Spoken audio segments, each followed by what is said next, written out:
இந்த சமூகத்து இளைஞர்கள் எல்லாம் அணி அணியாக போய் கொண்டிருக்கிறார்கள்.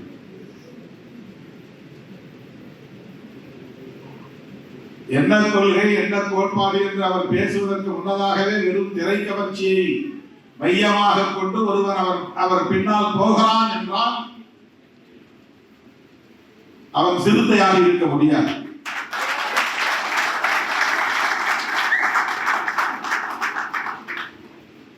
அப்படிப்பட்டவர்கள் இந்த இயக்கத்திலே இருப்பதால் இந்த பயனும் இல்லை.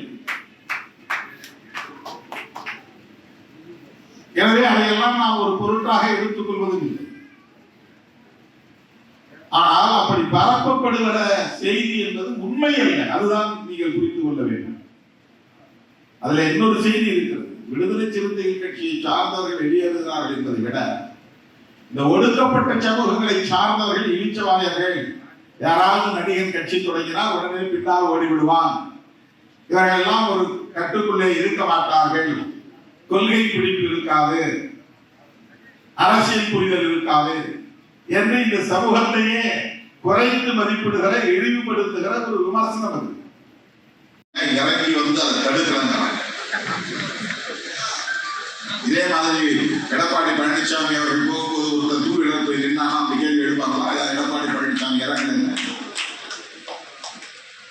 ஒரு நிமிஷம் இல்லை, ஏன் என்ன நடந்ததுன்னே தெரியல. பாட்டு வந்தான் நின்னா அப்படி முறைச்சான். யாரா இருந்தாங்கன்னா அவங்ககிட்ட முறைச்சதுனால அவங்க அடிச்சாங்க. அவன் யாரு, என்ன சாதி, என்ன மதம் ஒன்றும் தெரியாது. எப்ப ஓரமா நின்று போலீஸ் போய் கேட்கறாங்க, அவ்வளவுதான். எஸ்கார்ட் போலீஸை முறைக்கிறான். மற்றவங்க போய் தம்பி கொஞ்சம் தள்ளி நில்லுங்க, வண்டியில தள்ளி விடுக்கிறாரு. யாரா இருந்தாலும் முறைக்கிறான். முறைச்சதுதான் அடியை தவிர அவன் என்ன சாமிங்கிறது தெரியல. அவரோட திருவிழா அவனோட அப்படின்னு அவன் திபுரா முறைச்சு பார்த்ததுதான் அடிச்சாங்க. நாலு கருத்து கேட்டாங்க, ஒன்றும் ஒழுங்கா அடிக்கல.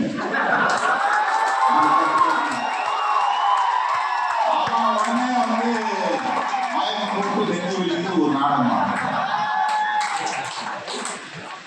என்ன நாடகம் தான்.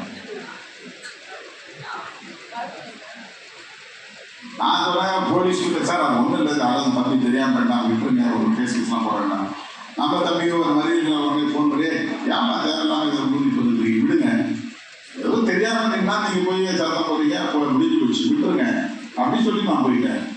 உடனே திருமாவளவன் அடிக்க சொன்னாரு. அடங்க மருந்தான் சொல்லியிருக்கிறேன் தவிர நான் எந்த இடத்துலயே வன்முறை இருக்க. அடக்க மருந்துங்கிறது ஒரு அரசியல். ராஜா ஒரு படத்தில் நடிச்சிருக்கிறார். அடக்க வந்து அத்தினி போலா அப்படின்னு ஒரு போலியா ஒரு மீச வச்சிருக்கிறார். போலியா ஒரு வீரர் சினிமாவில் தான் இப்படி பேச முடியும், வெளியே வந்து பேசுறாரு, பேச முடியாது. சரி, சினிமாவிலே எங்களை பத்தி நீங்க பேச வேண்டிய நிலை வந்துருங்க. திருமாவளவனை மனசுல வச்சுதான் படம் எடுக்குங்கிற நிலை உருவாயிருக்கல. திருமாவளவன் மனசுல வச்சுதான் வசனம் எழுதுங்கிற நிலை உருவாயிருக்கல. திருமாவளவன் பேசுற அந்த முழக்கத்துக்கு பதில் சொல்ற பேர்ல ஒரு ஆளை போட்டு வேஷம் போட்டு உட்கார வச்சு பேச வச்சிருக்கீங்களா? இன்னும் பேசிக்கிட்டே இருக்கு, பேசிக்கிட்டே இருக்கேன். அடங்க மருந்துனா என்னன்னா அதான் உங்களுக்கு புரியும். அது ஒரு கோட்பாடு, அது ஒரு கோட்பாட்டு முழக்கம். வன்முறையை தூண்டுகிற முழக்கமானது. எந்த இடத்துலையும் யாரையும் நான் அப்படின்னு சொல்லி அந்த இடத்துல வன்முறையை தூண்டுன்னு சொல்ல கிடையாது. 35 ஆண்டு கால பொதுவாழ்வு இதுவரை நான் அப்படி நடந்து கொண்டதே இல்லை. நடக்கிறதே தெரியல. கக்கடாம அந்த பக்கம் ஓடிட்டான். அவன் வர்றதுக்கு முன்னாடியே அவன் செட் பண்ணி வச்சுப்பான். முன்னாள் இருந்து ஒரு ஃப்ரெண்ட் இருக்கிறான்.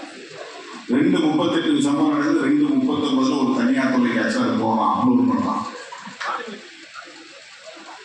அவங்களுக்குள்ள ஏதோ வந்து ஒரு இன்டர்லிங்க் இருக்குது. நாங்கள் அது மாதிரி இருப்போம், நீ வீடியோ எடுத்து டக்குன்னு போடுது. செய்திகளை உடனுக்குடன் தெரிந்து கொள்ள கீழ்கண்ட கேபிள் மற்றும் டிடிஹெச் நெட்வொர்க்குகளில் எம்நாடு செய்தி தொலைக்காட்சியை காணுங்கள். பாதகம் செய்பவரை கண்டால் நாம் பயம் கொள்ளலாகாது பாப்பா. மோதி மிதித்துவிடு பாப்பா, அவர் முகத்தில் உமிழ்ந்துவிடு பாப்பா. அண்மை செய்திகளை உடனுக்குடன் தெரிந்து கொள்ள இணைந்திருங்கள் எம் நாடு தொலைக்காட்சியுடன்.